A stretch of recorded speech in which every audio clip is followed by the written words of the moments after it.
definitely one country is the aggressor, one country is not. How much do you think ICC has a power in controlling Israel's actions? The society is, first of all, it's a militarized society. Where does sovereignty end and begin? And those gangs would have their own weapons. Samantha, we never asked the SST to be deferred to 2026.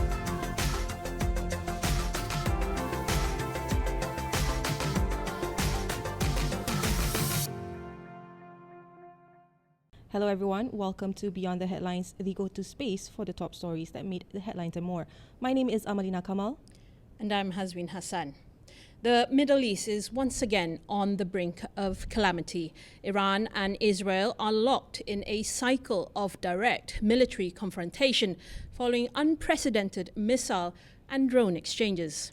With hundreds dead and key infrastructure, including media stations and diplomatic buildings damaged, the risk of a wider regional war is now dangerously real. Beyond the immediate humanitarian toll, this escalation carries global implications. The Strait of Hormuz, through which nearly a fifth of the world's oil passes, remains a flashpoint. Brent crude has surged. Global stock markets are volatile, and inflationary fears have rattled central banks. Meanwhile, diplomatic efforts by global powers appear fractured, with limited traction towards de-escalation. And for countries like Malaysia, which depends heavily on maritime trade and oil imports, these sanctions raise urgent questions about economic resilience, foreign policy positioning and national security preparedness.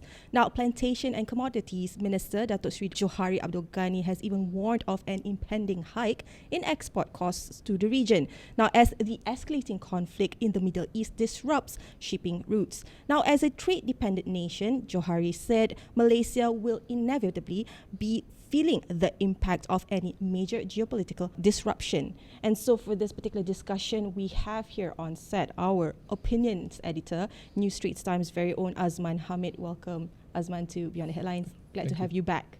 Thank you. Next to Azman, we have Institute of Strategic and International Studies, ISIS Malaysia researcher, Mariam Ismail. Thank you so much, Mariam, for being here. Happy to be here. Thank you for having me. Now, straight to the discussion, Iran-Israel, right? Azman first. How likely do you think that this particular conflict will actually expand beyond this limited theatric sort of engagement that we are seeing right now, right? The missile attacks, and how hard or how focused are we at actually just exploiting this based on binary narratives? I believe the recent hike in tension and conflict between the two countries will continue for the simple reason that Israel has attacked first, and Iran is not going to budge. And a third party, we know, the US, a superpower. If you read the news, the president, Mr. Donald Trump, has already said that he might join in the conflict. So if another party joins in, for sure this will go on. But we've seen Trump actually also saying that he has kind of told off the Israeli counterpart to not carry out any assassination to its Iran's top head, right? So, but then again, then we also see this update that you just mentioned.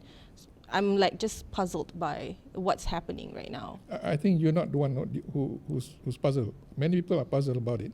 For the simple reason, as you said, early on, Mr. Trump said, because US is in talks with Iran about the nuclear program. And then suddenly Israel attacked Iran. So there is some disconnect there because Mr. Trump has told Israel or Mr. Netanyahu not to do anything.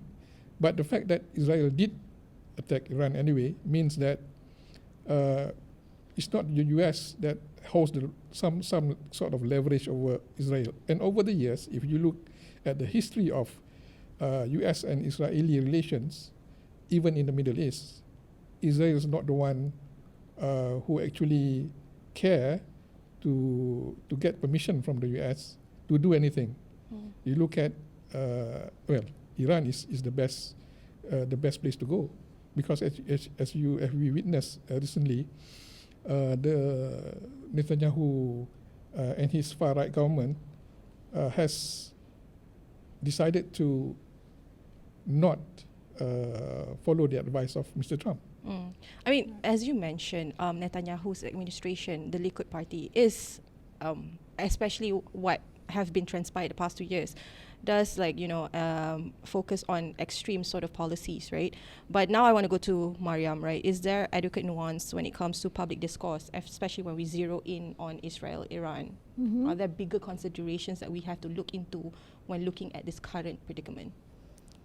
Malaysians in general are inclined to not take Israel's side, whatever the conflict is. It could be Palestine, it could be Israel's attacks on its neighboring countries, from fear of existential fear. For example, even before attacking Iran, Israel has been carrying out what they call campaigns in between wars on countries neighboring it, like Lebanon and Syria, to neutralize any perceived threat that they see. I can't speak for the general public, but Well, the only reason I've asked this particular question because given your major or your research history, right, you do focus on Jewish communities and how they have interact with Islam. I mean, especially the Arab communities that in the Middle East, right? So I just want to understand, are the narratives similar when we zero in domestically? What I would say is I think Malaysians specifically, and maybe Muslims generally, there's a lot that we have to listen to more about, not just Israel or Jews or like Muslim and Jewish conflicts. We just need to be more open to listen to other perspectives. In general, like outside of the considerations of war and politics and current affairs. That's the first thing. All right, now moving on. Perhaps, Azman, I can pose this to you first, and then later on, Mariam, you can chime in as well. Now, you spoke about a long history of wars and conflict in this region, and it's not just Israel and Iran, but Israel with other surrounding countries in that region as well. So it's not really anything new, is it?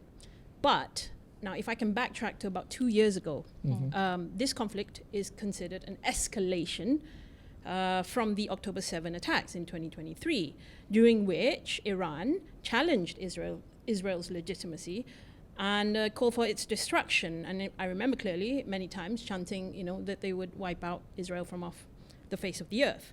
And Israel then labeled the Iranian nuclear program an existential threat, in which is the reason why they carried out the attacks.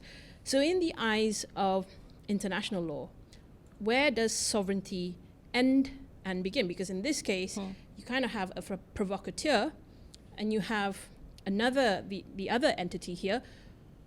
In many ways, people would frame it as an act of self-defense. What's your take on that? Well, when it comes to sovereignty, I think every nation has sovereignty and is entitled to defend their interests by any means.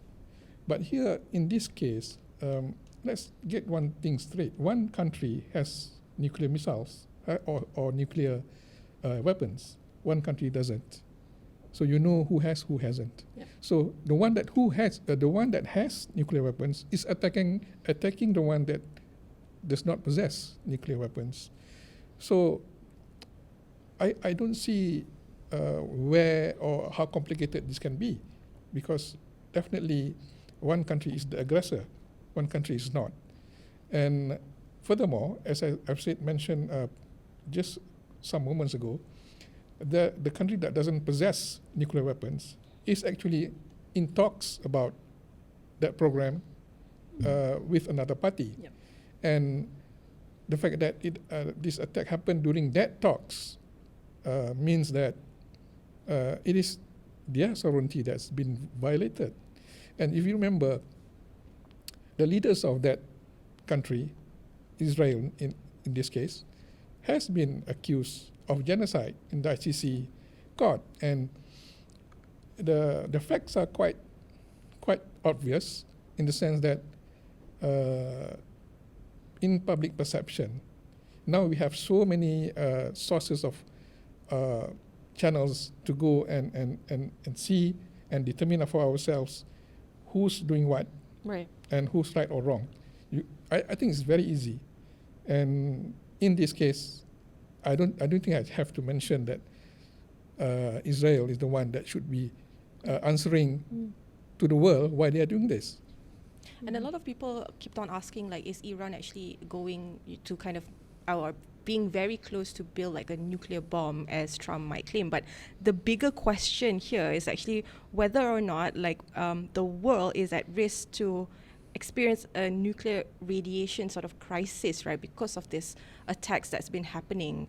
I just want to look into the current predicament that we're going into, because people are saying that this is like another example of World War III. But why are we saying that this is like another example when we have actually passed that? when the past 2 years, Yes. we've been seeing a lot of aggression, especially in the Middle East, a lot of destabilization ongoing, right? I just want to look into like how Malaysia, or at least the ASEAN region here, or the global South, can address this once and for all. That's quite a good question, quite a broad question to answer. When it comes to the global South, I think the world have many, shall we say, stand in an issue like this. Ones who are supportive, one who are not, and those who are in between. I think if nobody likes to be involved or try to seek a solution to this kind of thing, it has been a bane for the world when it comes to Israel. When Israel do something against its neighbors, for something that probably the neighbors themselves are questioning. For the past what? For the past, like for example, for the past 7-8 decades in terms of Gaza or the Palestinian issue, statehood. where have we what have we ever achieved to get the solution? It's always about Israel's right to defend themselves. It's always gone back to that issue. Right. What about the Palestinians? Right, the narrative again. The narrative. While we understand the narrative is against or not against, positive for Israel because it had the support of the world superpower. But let's see it this way. A lot of the international community are against Israel's actions, and I think I can say that Israel's action in this case is against international law, against international interests, against regional interests, even against its interests. Because what happened now? Israel's economy is going down, not going up.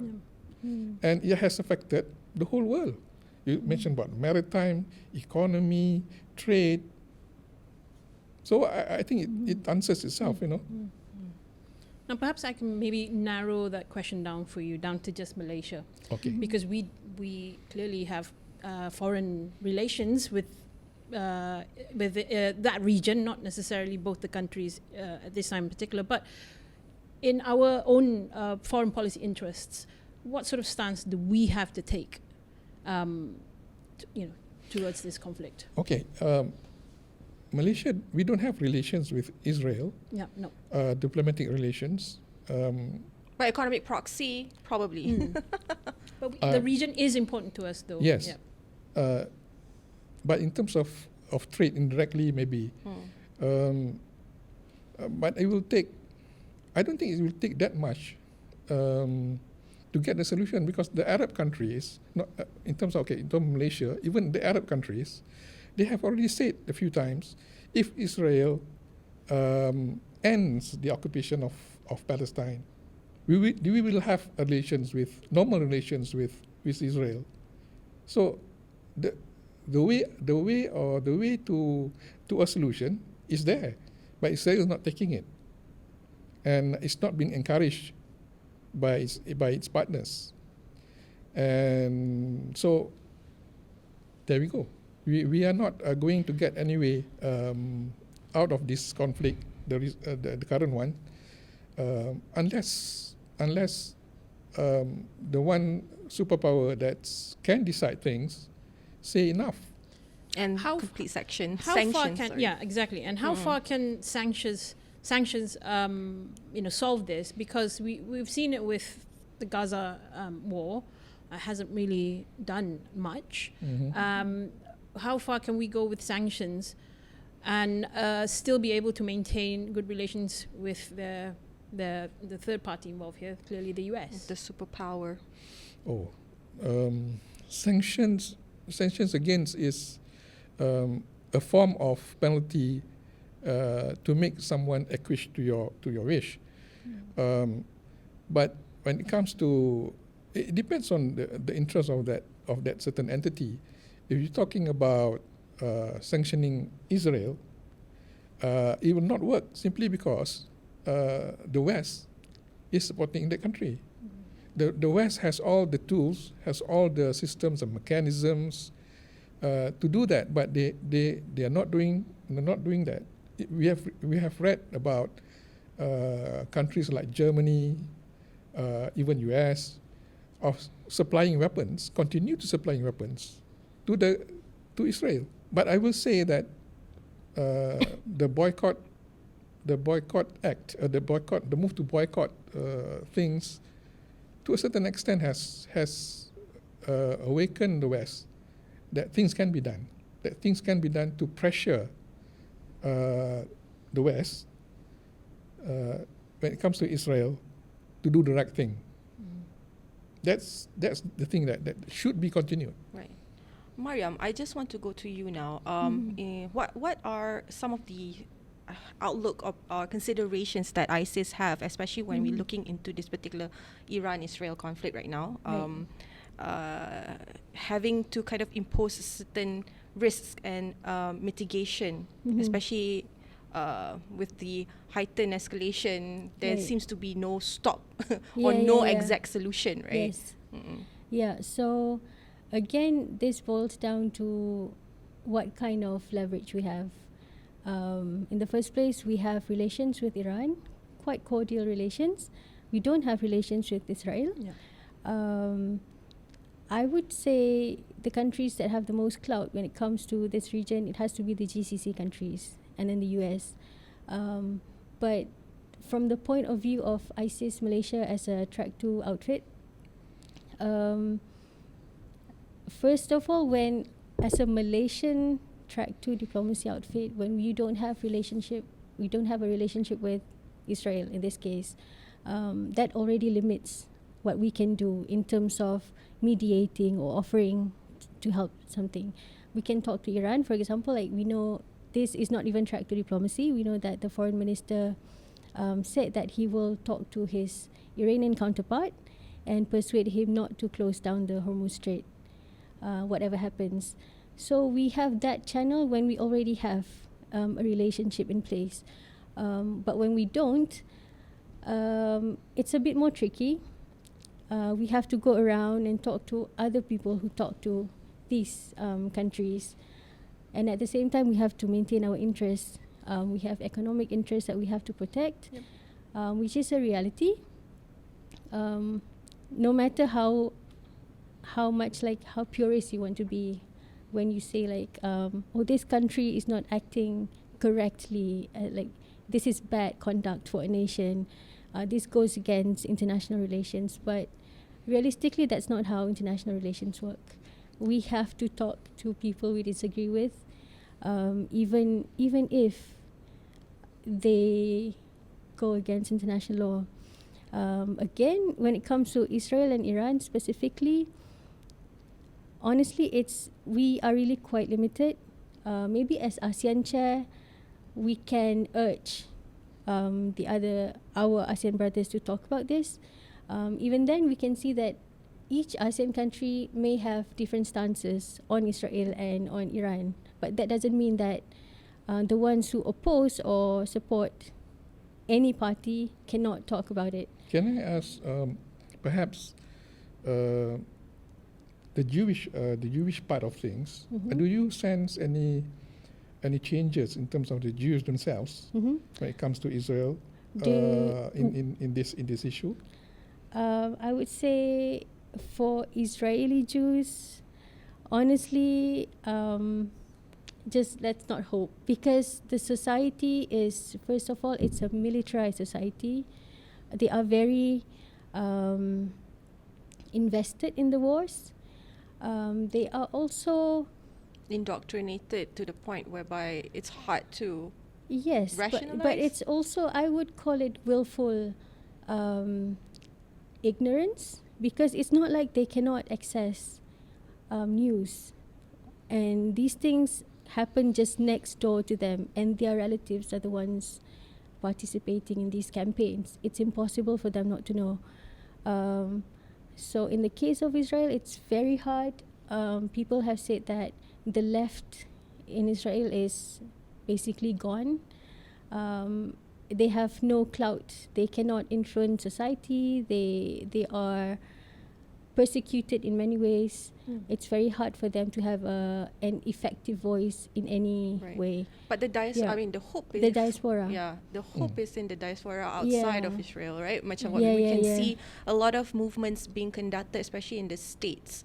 Yes, itself, actually, right? So a American lot Jews. of and Yes. a lot of all these like engagements are also done by the diaspora outside Yes. because they have that freedom.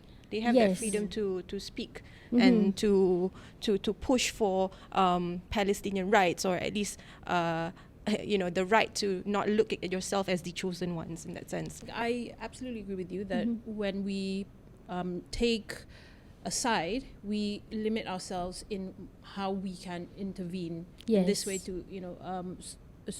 to find a solution.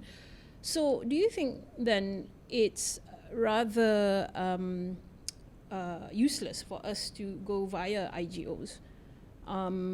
Because it seems like even you were making the suggestion that we should go to the level of GCC countries, Western powers, that sort of thing, we should band up, but clearly that's not really working.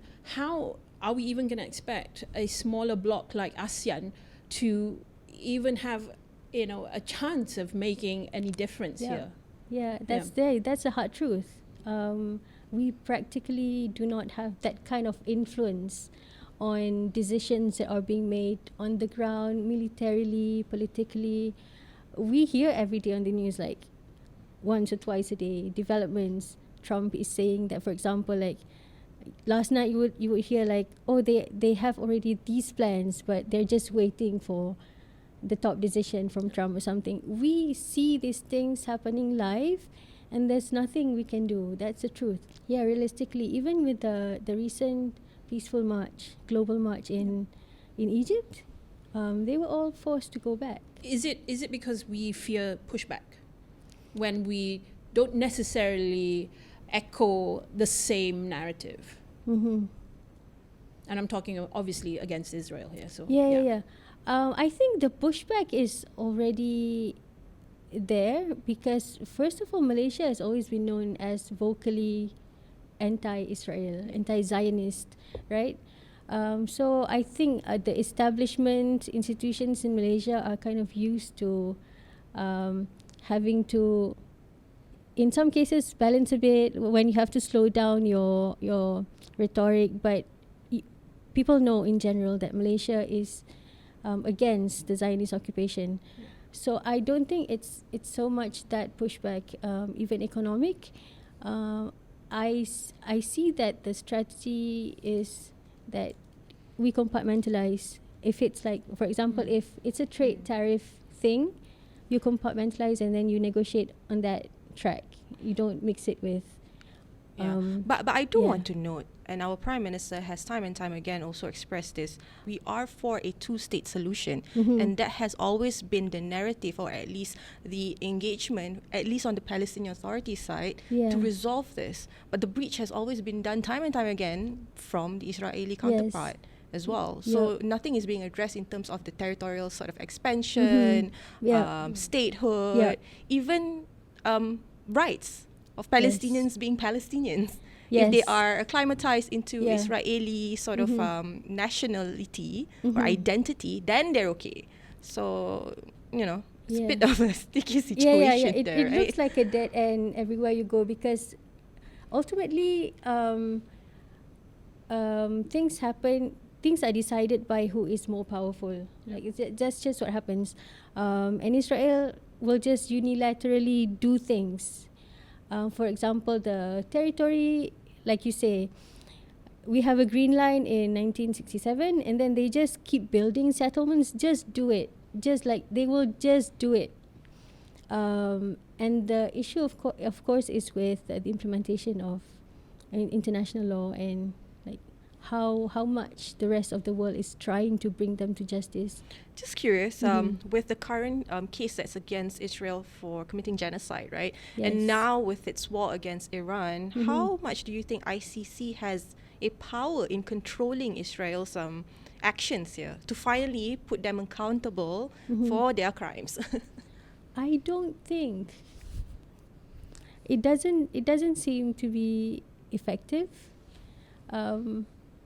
because I'm not a legal expert. I don't know how like the initial decisions of the ICC works and like who's going to enforce them. And it's not like Israel is a signatory of system, right? Mm-hmm. No, Yeah. So like in a nutshell, it's not going to be effective. I don't think. Your thoughts, Jasmine, on Yeah. this? Especially ICC's role here. Hmm. ICC is, So it's the world's top court, right? yes, it is. So, ICC is the Western's top court. It was established precisely to address situations like this, yes, what you're seeing right address now. a situation Yeah. like this. But I don't see it that it's going to take. It is going to take a very big change in terms of policy for the Western countries to really execute the ICC's court's decision against Netanyahu and Gallant and the others from Hamas. But the fact that they are pushed back from even the countries that created this court, Yeah. and I don't see where ICC can do something like what happened to Duterte, for example, where a leader that has been accused by the court can be taken away Right. to The Hague, Yeah. but it's not going to be done in the same way like Right. against Israel. There's Not a because clear bias there. not because they don't want to. Yeah. But you can't. You just. You just because there cannot, already is an arrest Yeah. warrant, Mm. right, on Gallant and I Netanyahu. mean, see, this is why I raised the issue about why it's pointless and useless to go through IGOs, because it feels like it, and I've seen this over the course of decades, looking at the First, Second World War up until now. Our multilateral neoliberal institutions have really failed us. There's no point of trying to get every other country to band together to go against one country when they still have that right to self-determination. In this case here, which is so clear. So yeah. Yeah, but then they've okay, in that concept, right? But they've successfully alienated Iraq. You know, Yes. when they conducted the so-called weapons of mass destruction and everything. Yes. So it literally crippled the nation. So I was just wondering, like, why can't we apply this sort of penalties against a country that is attacking its neighbors and acting with total impunity? In that case, when it comes to international law or international norms, rules-based order, so-called rules-based order, we normally look at the big countries, the ones who says we are champions of democracy, human rights, to show us the way. But are we seeing that from them? No. I don't think so. Especially with even the current conflict. Even before that, as you said, the Iraq case. 10 years of sanctions and And, a lot of and- civilians died, actually. I mean, and the fact that Israel were able to attack Syria, Lebanon, and now Iran.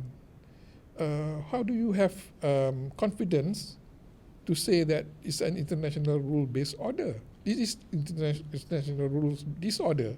You know,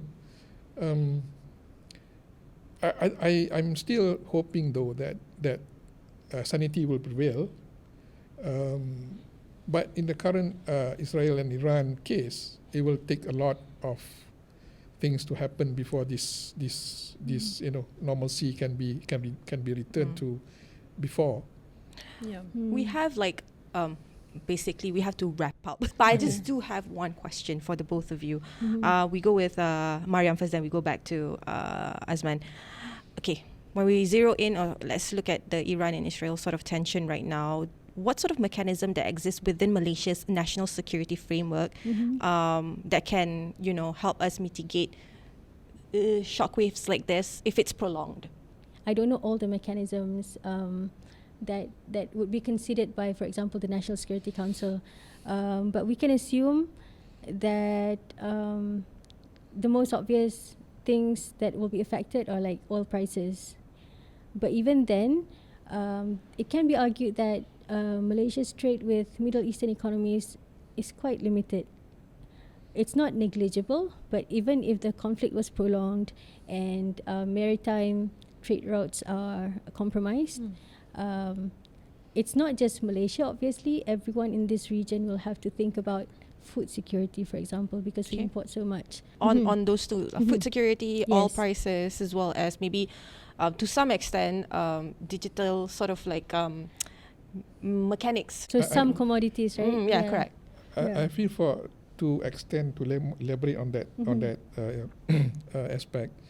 I think we go back to regional cooperation from other countries who prefers peace, who prefers calm over chaos. I think a lot of countries are in the same boat when it comes to this kind of. They are looking and monitoring and hoping that it will not affect that much in terms of whatever it is, trade and all. And I feel regional cooperation can alleviate most of the effects of this kind of conflict. Right. Yeah, I I do agree. suppose, yes. If you don't mind, I'd like to go back to the point of the third party involved here, the US, right? Right. Under the Trump administration, the first 1.0, the first one, no wars, and people voted him back into office because of that. Right. So it'll be very interesting to see whether he will still hold to that, to his words. But do you know why now we are happening, what we are seeing a chaotic 2.0 Trump administration? Because in the first admin, there are adults in the room where there are experienced people consulting him, advising him. But now, in the second admin, is his people. Yes, man. He's yes man. Well, yeah. to put it bluntly, lah. So this is how we get. No, to I just that. saw that interview with Ted Cruz, so Yes. that's fresh from that. Yeah. Oh, yeah. Yeah. Arguably, Ted Cruz is not the best person to sit down for an interview. I mean, you can say a lot about Tucker Carlson. I've been following his work as well. Yeah. He's gone from Fox News to now Independent, and Yeah. he's done a whole 180. 180. Yeah, Yeah, yeah, exactly. yeah. A lot of people are That's saying that. interesting though. Yeah, Interesting, yeah, very yeah. interesting. No, but I suppose the world can actually take some cues here, especially in looking at the particular conflict and expand it further, in hopefully promote just and peaceful sort of resolutions, right? Because we cannot be facing wars after wars, although we're not directly impacted, but we share the same planet. Let's put it at that, right? Yeah. Right. So that's it for this particular segment. Thank you so much to our guests, Azman and Hamid, for joining us, Thank you. and as well as Mariam Ismail. Thank you so you. much for joining Beyond the Headlines. Yeah. Maybe your next podcast should be on how to fix the world order. The new world order. Yeah. right? How to I'll fix the definitely be interested system. in that Yeah. debate. Yeah, definitely. I think because everything goes back to that. It's true. Yeah. It's true. So, audience, don't go anywhere. We'll be back for our second segment.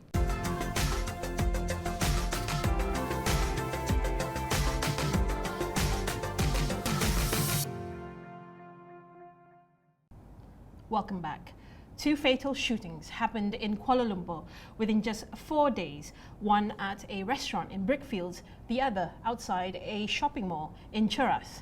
On Wednesday, Inspector General of Police Tan Sri Razaruddin Hussein played down concerns, saying there's no cause for panic and that KL remains safe and under control. Now, both the IGP and KL Police Chief Datuk Rusdi Muhammad Isa said the shootings involve rival gangs with clear motives, not random acts of violence. But crime analyst Shahul Hamid Abdul Rahim sees it differently. Now, in a report, he says public shootings are becoming more frequent and brazen, signalling a troubling shift in criminal behavior. Now, he pointed to the boldness of gunmen, including hired hitmen, and warns of a bigger issue: how illegal firearms are entering the country, possibly through cross-border smuggling. Yes, and more worrying, he says, is how these weapons are now being used with increasing frequency and impunity. I spoke to University Malaya criminologist Dr. Hizrina Begum earlier, who shares her views on this. Yes, I definitely would echo the IGP's views because we heard about these shootings just 4 days apart, but while what happened was terrible, tragic, I know the police is still investigating these shootings, but the initial report statement says that it involves gang rivalry and all these things. I think it's something which is not to be overly worried about, because at the moment, I think Malaysia is still safe and our city is still safe. We have very strict laws. Everything is still calm, collected. People are still calm and collected. I don't see any need for people giving, or creating any fear mongering. And I think these two cases will be dealt with like any other criminal cases that we see that happens. Now, how would you respond, though, to, say, some criminal analysts or crime analysts? One criminologist, Shahul Hamid Abdurrahim, saying... Okay, you can obviously share your thoughts on that as well.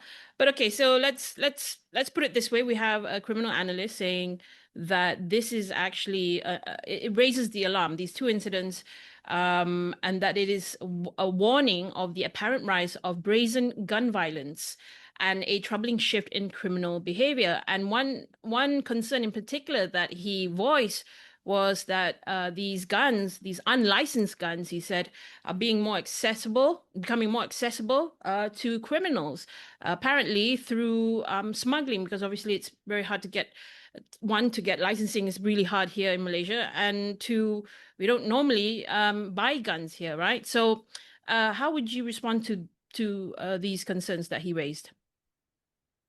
Okay, well, that particular crime analyst, he's entitled to his opinion. But as a criminologist, myself, and I'm sure other criminologists, we look at things in a more, we will say, in a more nuanced way and a more structured way. We look at, when it comes to crime, this is not something which is new. And this is not a thing that occurs every day. So if you're going to say that, this is something that we fear, that means you are listening to this kind of news almost every other day and at almost every other place. Are we in a situation that we are even so scared to go to the city? Are we even in a situation where we are actually trying to get bulletproof vehicles? I don't think that is such. And I don't think even that happens in US, despite the lax in gun laws. So Malaysia have had our gun laws, since, independence, pre-independence. And we have very stringent laws. FIPA, Firearms Increased Penalties Act, and the punishment for owning a gun without license or ammunitions is death. So yes, we have very strict gun laws, and anybody who wants to use a gun needs to have a license, needs to make an application. Now, when we talk about why there's still guns despite all the laws, this occurs in any country. When you criminalize something, of course, the trade will go underground. So it doesn't mean that just because, you know, we criminalize a certain possession of certain things, we are unable to access it. You look at drugs, it's been criminalized, you know, ever since I was born, but you know, the people still are able to buy and access it. Similarly, for guns, who are the people who own guns? If you think, okay, the people who own guns are usually law enforcers. And then those who wants to, you know, buy guns for the purpose of security, who has license, and syndicates. So people who does crime.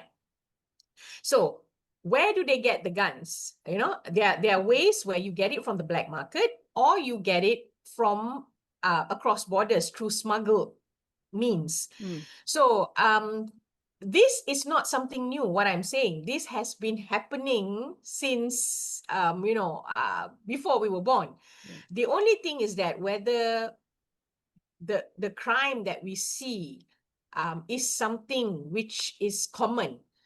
Do we listen to shootings occurring every other day?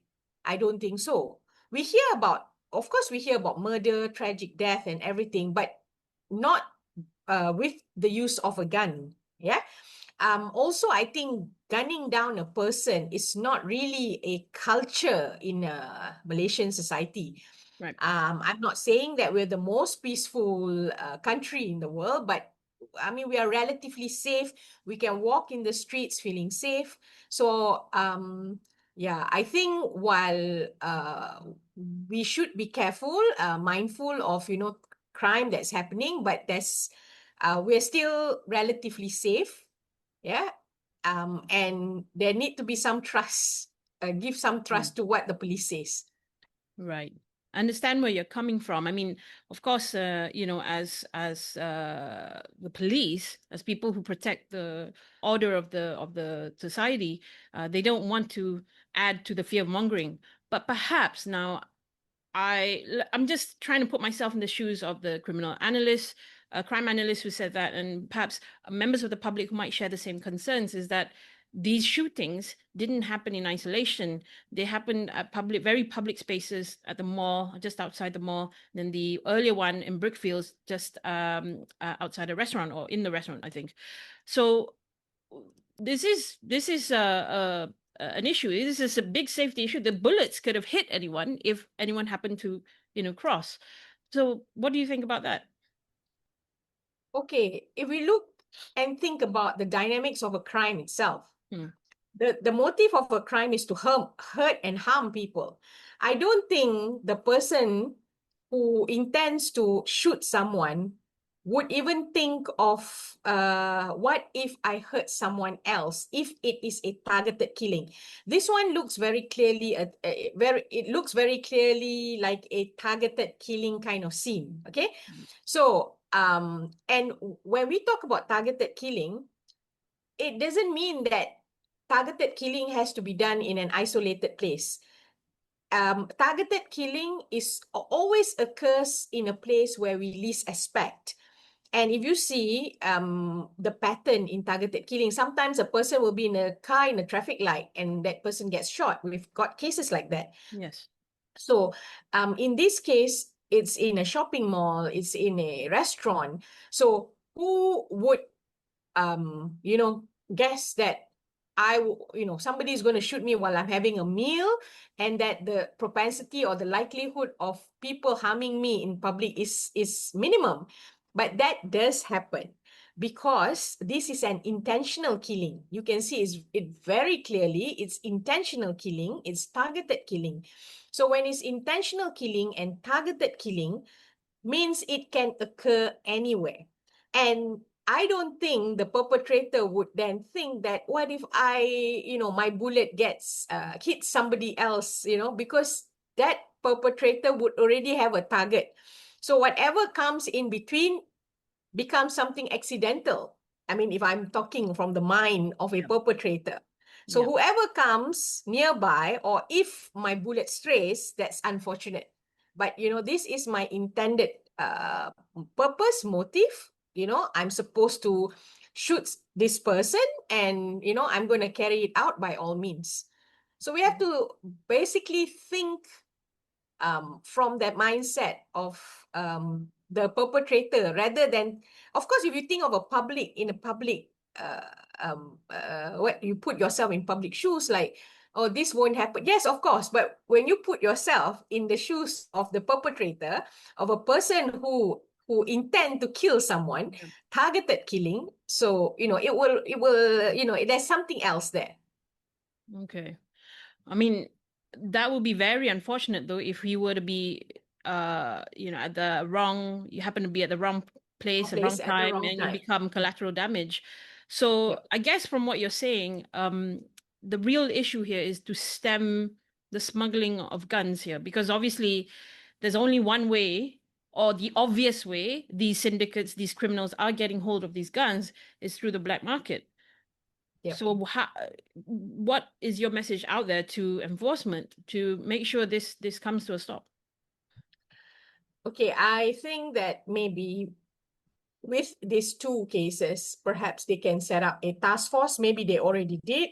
And actually look at where these guns are coming from, and the guns that how many guns are there in Malaysia? I mean, where are they located? They will have a place, their own storage places. That's why I said, remember that when I said who are the ones who owns the guns, right? Yep. So these syndicates and gangs, they probably have guns themselves. This gun ownership is not something that occurs just today. It occurs even before we were born. There were gangs in Malaysia even before we were born. So, and those gangs would have their own weapons. You go to villages, they have guns. They may not have guns, they have rifles. A lot of them go hunting. They may have guns as well. So sometimes you don't know, maybe those guns are being, given down, turun-temurun, inherited. Yep. So from those guns, what happened to those guns? When a person dies, perishes, the guns don't go with them. It will be there. Somebody will own it. Somebody will take it. So it adds into the pool of guns. So we don't know. We don't really know what happens to all these guns, right? So because, of course, nobody is going to admit that I have a gun if that person doesn't have a license or authority to own a gun. But that does not mean that, nobody owns a gun. So I think perhaps the police can create a task force. Like I said, maybe they already have, to actually investigate further on, the location of where, people sell guns in the black market, areas. Also maybe do a bit of checking on certain individuals or entities that probably would have guns. Apart from that, I think also maybe media, and with the help of the enforcement, to actually give some kind of caution to the public, informing the public that, owning gun is against the law. Because I think we take it for granted that everybody knows we cannot own guns. But sometimes, once a while, we need to remind the public, so that even if a person do not own a gun, but if they do know that somebody owns a gun, they can report that person. Sure. Now, just one last question from me, Doc. Final thought for us to end this discussion today. I'd like to ask you, what is the likelihood of these guns that end up in the hands of criminals actually coming from or being leaked out of, say, police or armed forces facilities? Because we know that this has happened before, and it does seem that this is just another way for these guns to potentially end up in the black market. Yeah, that's not impossible. If you see, there's been attempts to loot and rob the firearm storage. We heard about the famous case of Al Maunah, Right. all those people have been executed where, the main thing what they did, they went to the gun storage of the army and tried to, rob Yeah, those in Greek. that. In Greek, right? Yeah, Yeah. yeah, the one in Greek, yeah. And then that was years ago. And then you had the case of, well, that case is still in court, the Ulu Tiram case, but that case is still in court. But there was so we can't really comment. Sure. Yeah. But that person went to a police station to try and rob. What is there in a police station other than arms, right? And then we've heard of cases where people try to rob and get some guns from the storage of enforcers because they know that enforcers would have guns. So I do not discount the fact that there may be guns acquired through that means, but if at all there are guns that's acquired through those means, at least those guns are all recorded. Right. Because all enforcers' guns are all recorded. They will have a code, ID. So the thing is that if there is something missing that is recorded, that certain guns with this ID is missing. But it's bad when it becomes worse when those guns that are being bought in the black market or being smuggled, you don't have an ID, so you don't know the existence of the gun also. Yeah, so that one will be more challenging. Yeah, so and maybe the enforcers can learn from authorities overseas. How tactics done to locate and try and bust or curb the smuggling of guns. Yeah. Okay. All right. Well, thank you so much, Dr. Hezrina, for talking to me and making time for us. Welcome. All Thank right. you. Now, Malaysia has climbed an impressive 7 spots in the IMB World Competitiveness Ranking, placing us at the 27th spot globally, a leap many are attributing to the government's Madani reform approaches. On the surface, it's a big win, but talk to businesses on the ground, particularly retailers and SMEs, and a very different sentiment emerges. That's right, and the proposed sales and services tax slated for July 1st of this year would see an 8% increase in the SST slapped on commercial rental and leasing services. But business groups have already warned us that this move could derail recovery. And they're not mincing their words either, saying it will raise costs, hurt small businesses, drive up prices and spook both consumers and investors. The timing, they argue, is all wrong. Now, Hazwin, the government actually did say that this is part of a necessary fiscal consolidation. But is it a case of right policy or the wrong movement? Well, to unpack all of that, we spoke to Datuk William Ng, Chairman of the Small and Medium Enterprises Association Malaysia, or Samantha for short. And here's the interview with him. If this SST on commercial rental goes through as planned, how many SMEs do you think will be shutting down, at least in the next 6 or 12 months? Actually, to be fair, I don't think the SMEs will collapse solely because of this 8% SST on commercial rental.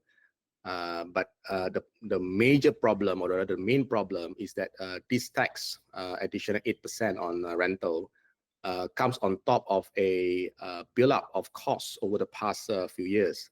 First of all, you have the cost inflation. When we talk about inflation, we always talk as if the inflation will only impact end consumers.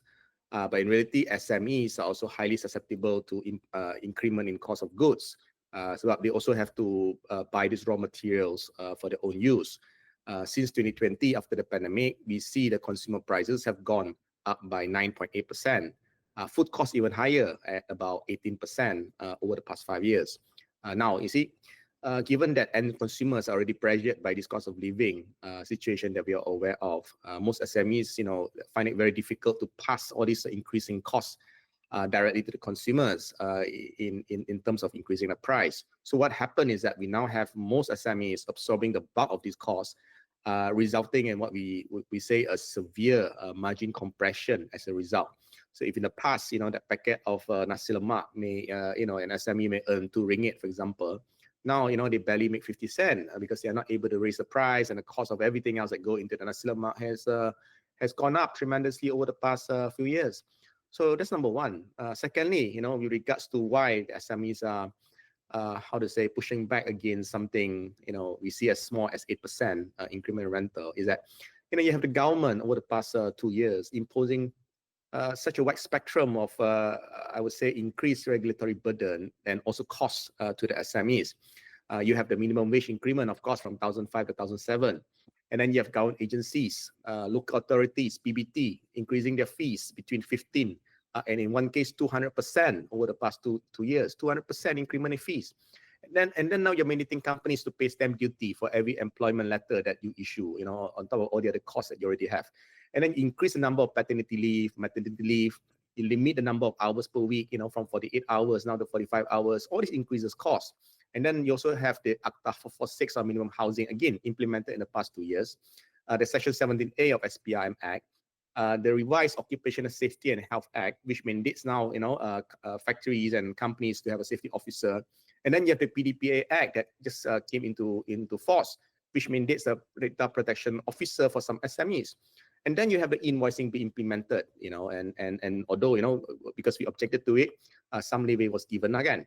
But when you layer this additional 8% SST on commercial rent, bearing in mind that rent is one of the top 3 highest fixed costs for many SMEs, I feel it becomes like the last straw in a long list of cost increment over the past 2 years. So it's not just the 8%, it's the long list, right?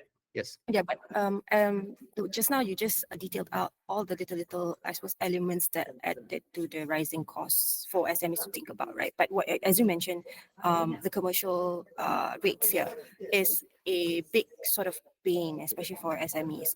What sort of incentive that the government can actually introduce before moving forward with this SST increase? Because some may argue that it's time for businesses today to modernize and adapt. All these reforms are actually part of growth, right? So how can we tackle this in a more proactive way?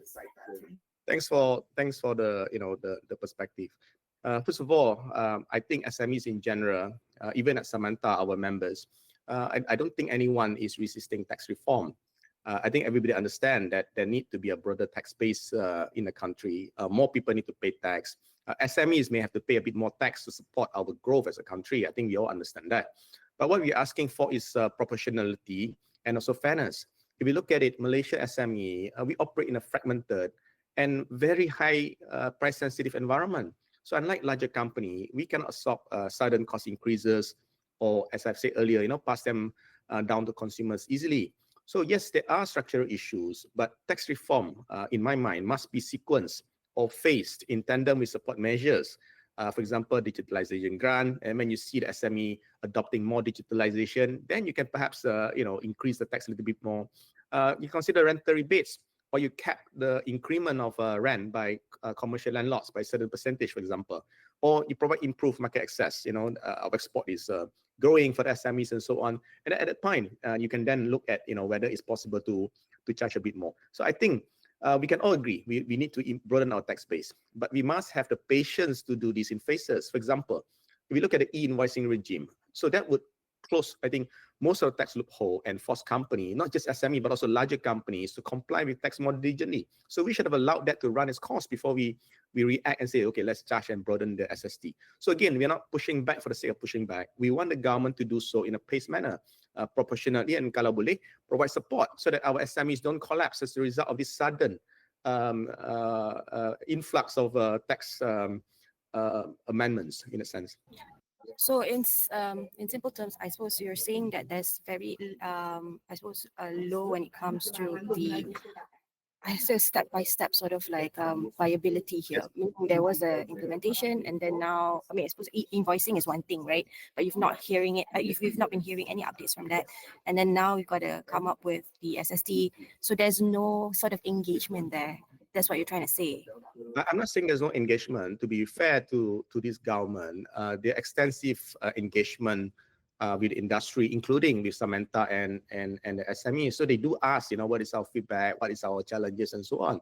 And at the same time, the government also try to explain, look, there are issues that the government has to address that, perhaps we're not able to meet all the things that the SMEs want. So we understand all that. So all we're asking for is we support everything that you do, but you do it in phases. You don't, one lump sum you throw in, e-invoice, SST, minimum wages, all at the same time. I think that is what we're asking for. Okay, but how do you respond to those who, say that having to push the SST, some even said push to 2026, will actually undermine the idea of fair and equitable tax system here, because we don't want the messaging to be towards SME that is being shielded indefinitely, like the government has to kind of subsidize everything for the SMEs, right? Because we want to see progressiveness, we want to see growth there.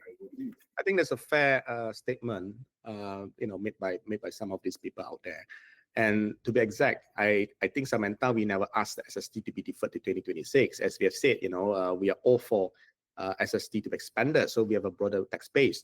But what I think Samantha and also the industry, not just us, I think this is quite public knowledge. The industry, the business sectors would very much prefer a broad-based tax like GST to be imposed across the board.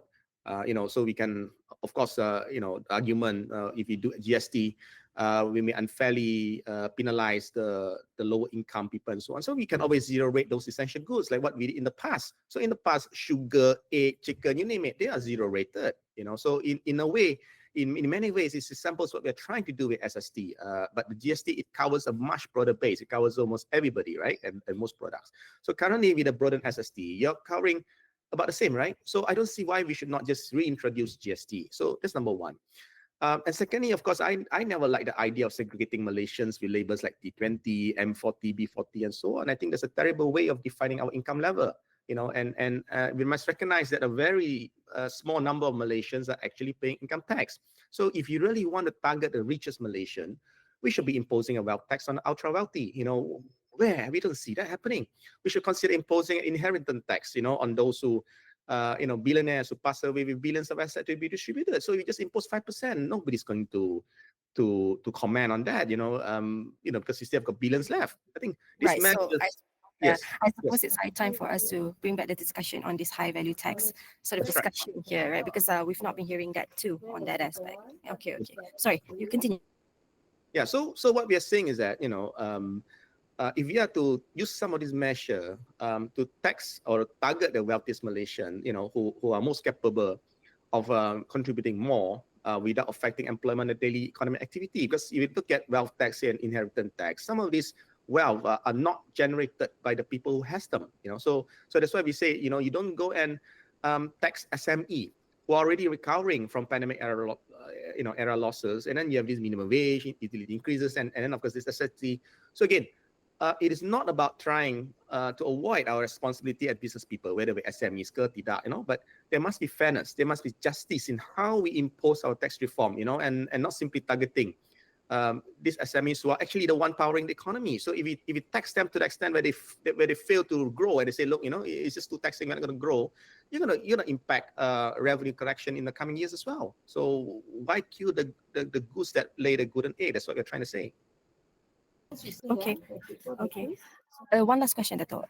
There's a claim out there that there's this resistance among our SME ecosystem to kind of like bulk up, right? But one sort of like statement from Samantha to kind of quash all this doubt that is being shadowed upon SMEs. What do you need in terms of properly stepping up and in terms of properly embracing the reforms that the government have introduced? I think as you've said many times, it is not right to assume that SMEs are not stepping up or growing. Of course, it's a structural issue. You have the bulk of the SMEs at the bottom tier, who are essentially people who opt for entrepreneurship and become an SME as an option or as an alternative to full employment because of the I won't say there's a lack of employment opportunity, but because of the challenges being an employee, for example. So you cannot expect people who are perhaps not as literate or doing this on a casual basis and so on, expect them to scale. So we take that out. But when you take that out, the rest of us, the SMEs, many are already embracing digital. Many are already expanding into export or services overseas. And many are already going through green transition, for example. At Samantha, we have our digitalization committee. We have our sustainability committee, and we are working overdrive to help SMEs to digitalize. So things are moving. But what we need to be clear is that when we say we want to compete smarter, it does not mean that we absorb every cost that is introduced without question. When we say compete smarter, what we expect and want is that there must be the right infrastructure, there must be sufficient access to financing, and that itself is a problematic and worth a discussion on its own. And we expect a policy environment where we're able to scale sustainability and certainty. Not every other year, without us knowing there's an additional tax, there's an additional hurdle, additional burden to business, for example. So again, the concern with SST on commercial rent is not about avoiding tax. It's about how these policies are introduced and who bear the immediate impact. To us, a truly competitive SME, we need predictability, we need consultation, we need support. And right now, I think we're being hit without the tools to adapt. So if we really want a resilient tax contributing ecosystem, then I think the reform must go hand in hand with capacity building. Ensuring, for example, that the SMEs have as many workers as they need. Right now, we have frozen all new foreign workers permit. I don't know why, but it's being frozen. Our rental are determined not only by the market, but by the landlords without any guidance. They can increase 20%, 30% a year without any remedy, for example. So we're not asking for blind exemption. What we're asking for is a fair chance to compete and be able to survive long enough to do so. But to answer your question, yes, our SMEs are moving upward, but we need time. It's not something that we can do overnight. Strong points there, Dato' William. We appreciate your time and insights. Right, that's all that we have today for this particular episode. If you like this particular episode, don't forget to like, comment and subscribe. Don't forget to also turn on the notification bell because you will not only get NSC Beyond the Headlines update, other NSC Online's news reports will be delivered to you. Now, follow us on socials as well. We are on Facebook, Instagram, Threads, X, as well as TikTok. My name is Amalina Kamal. And I'm Hazrin Hassan. And we'll see you next week. Goodbye.